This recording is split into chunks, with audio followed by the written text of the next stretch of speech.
On the morning of the 5th of September, 1982, 12-year-old Johnny Gosch, a paperboy in West Des Moines, Iowa, vanished while delivering newspapers for the Des Moines Register.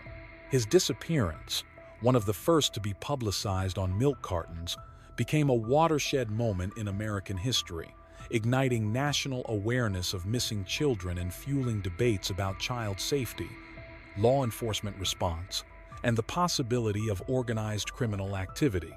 Over 4 decades later, the case remains unsolved, with no arrests, no confirmed motive, and a trail of alleged sightings and conspiracy theories that continue to captivate public imagination.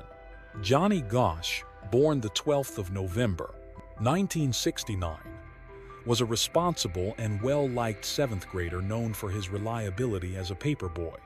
On that fateful Sunday morning, he left his home around 5:45 a.m. with his dachshund, Gretchen, and a red radio flyer wagon to pick up newspapers at a nearby drop site. Unlike his usual routine, Johnny did not wake his father, John Gosch, to accompany him, a decision that would later haunt the family. By 7:45 a.m., neighbors began calling the Gosch household, complaining that their newspapers had not been delivered. Johnny's father found his son's wagon, still full of newspapers, abandoned less than 5 blocks from their home. Johnny and Gretchen were nowhere to be found, though the dog later returned home alone. Witnesses provided fragmented accounts of the morning's events.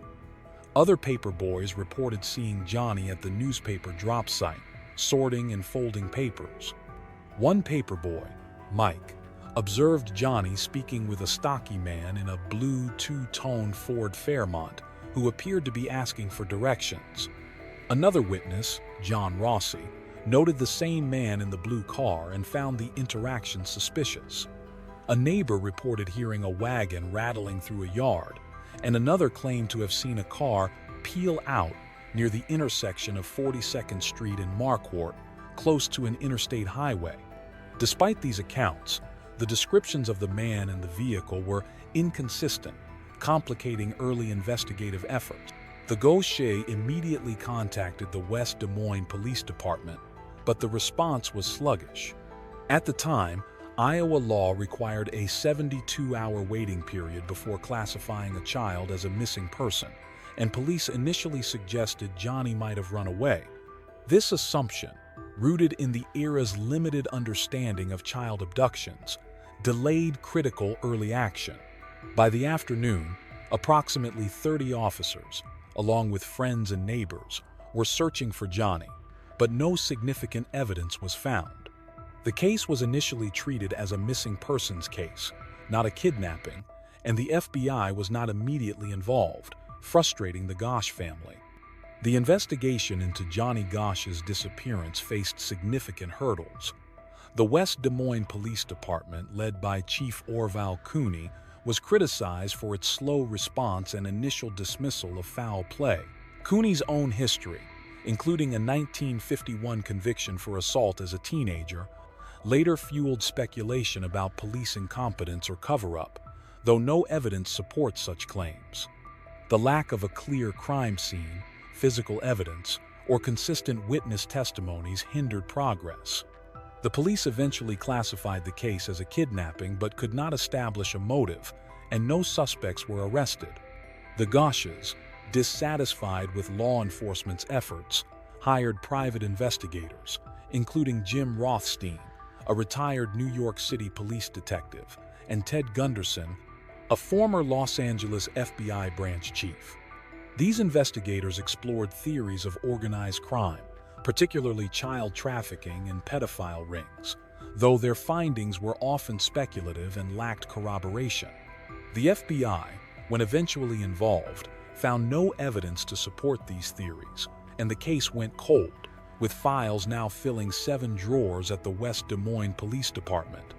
Johnny Gosch's disappearance, alongside the 1984 vanishing of another Des Moines paperboy, Eugene Martin, under similar circumstances, catalyzed a groundbreaking initiative, the Milk Carton Campaign. In September 1984, Anderson Erickson Dairy, a Des Moines-based company, began printing photos of Johnny and Eugene on their half-gallon milk cartons, marking the first time missing children's faces appeared in such a public medium.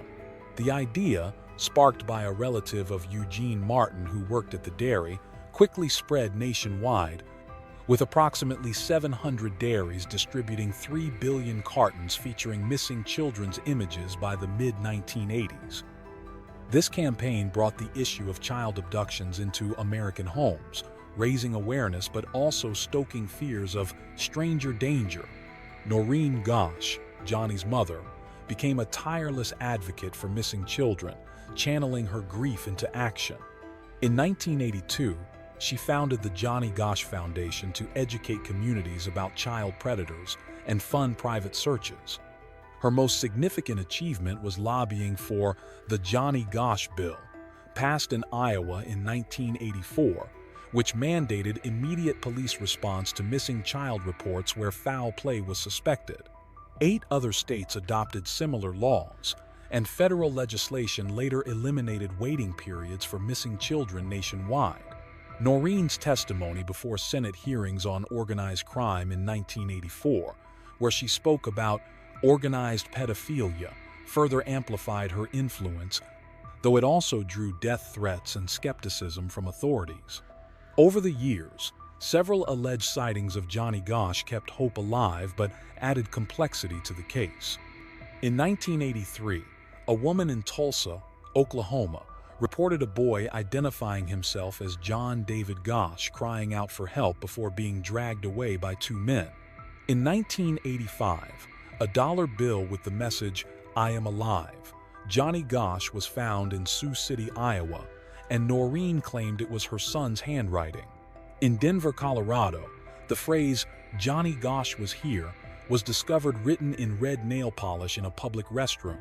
These reports, while compelling, were never substantiated. The most controversial sighting came in March 1997, when Noreen Gosch claimed that Johnny, then 27, visited her home at 2:30 a.m. with an unidentified man.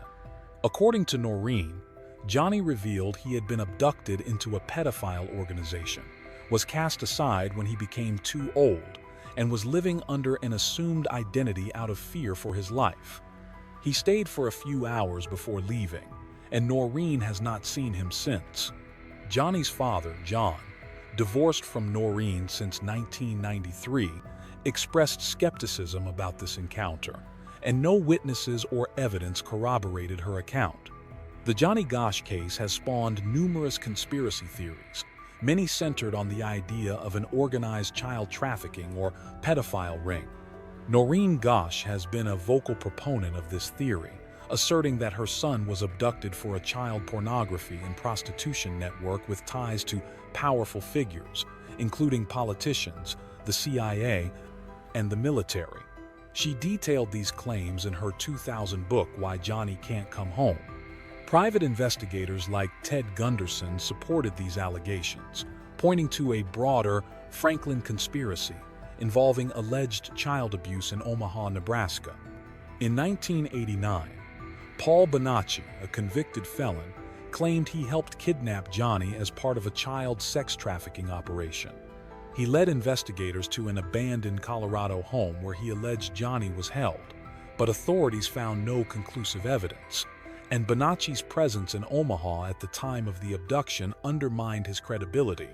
In 2005, a man named Samuel Forbes Dakota claimed Johnny was taken by a motorcycle club involved in child slavery, but he was arrested for extorting money from the Gosch. The disappearance of Johnny Gosch is a haunting chapter in American history, marked by tragedy, advocacy, and enduring mystery. While the milk carton campaign and legislative changes have left a lasting legacy, the lack of answers about Johnny's fate continues to fuel speculation and conspiracy theories.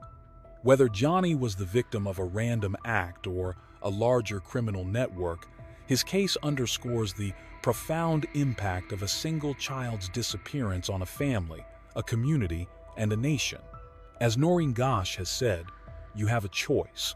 Are you going to rise up and do something, or are you going to sit there and feel bad?